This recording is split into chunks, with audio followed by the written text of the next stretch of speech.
Hello world, this is Bible Time Capsule. I'm Citizen, and today's reading is for October 21st, 2013. We're in Deuteronomy chapter 21. Let's begin then. Chapter 21, Expiation of Untraced Murder. If the corpse of a slain man is found lying in the open on the land which the Lord your God is giving you to occupy, and it is known who killed him, your elders and judges shall go out and measure the distances to the cities that are in the neighborhood of the corpse. When it is established which city is nearest the corpse, the elders of that city shall take a heifer that has never been put to work as a draft animal under a yoke, and bringing it down to a wadi with an ever-flowing stream at a place that has not been plowed or sown, they shall cut the heifer's throat there in the wadi.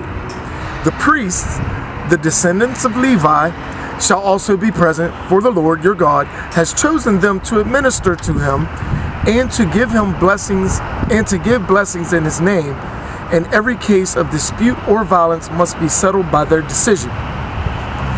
Then all the elders of that city nearest the corpse shall wash their hands over the heifer whose throat was cut in the wadi, and shall declare, our hands did not shed this blood, and our eyes did not see the deed. Absolve, O Lord, your people Israel, whom you have ransomed, and let not the guilty of shedding innocent blood remain in the midst of your people Israel. Thus they shall be absolved from the guilt of bloodshed. And you shall purge from your midst the guilt of innocent blood, that you may prosper for doing what is right in the sight of the Lord. Next section. Marriage with the female captive. When you go out to war against your enemies, and the Lord your God delivers them into your hand, so that you take captives, if you see a comely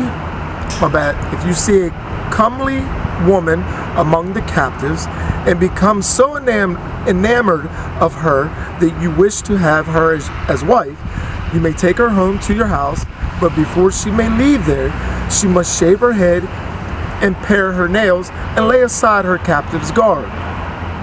After she has mourned her father and her mother for a full month, you may have relations with her, and you shall be her husband, and she shall be your wife. However, if later on you lose your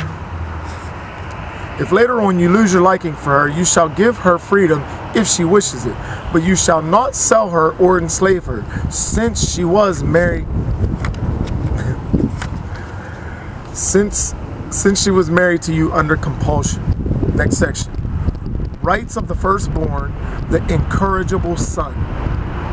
If a man with two wives loves one and dislikes the other, and if both bear him sons, but the firstborn is of her whom he dislikes, when he comes to bequeath his property to his sons, he may not consider as his firstborn the son of the wife he loves, in preference to his true firstborn, the son of the wife whom he dislikes, period.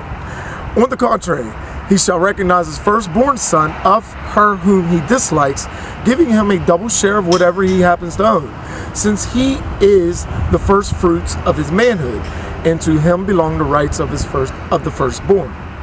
If a man has a stubborn and unruly son who will not listen to his father or mother, and will not obey them, even though they chastise him, his father and mother shall have him apprehended and brought out to the elders at the gate of his home city, where they shall say to those city elders, this son of ours is a stubborn and unruly fellow who will not listen to us.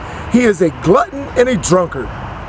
Then all his fellow citizens shall stone him to death.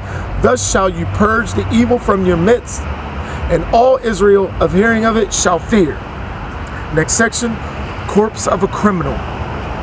If a man guilty of a capital offense is put to death, and his corpse hung on a tree, it shall not remain on the tree overnight. You shall bury it the same day. Otherwise, since God's curse rests on him who hangs on a tree, you will defile the land which the Lord your God is giving you as an inheritance. That is the end of chapter 21 of Deuteronomy. This is Bible Time Capsule, and I am Citizen. Peace. I'm out.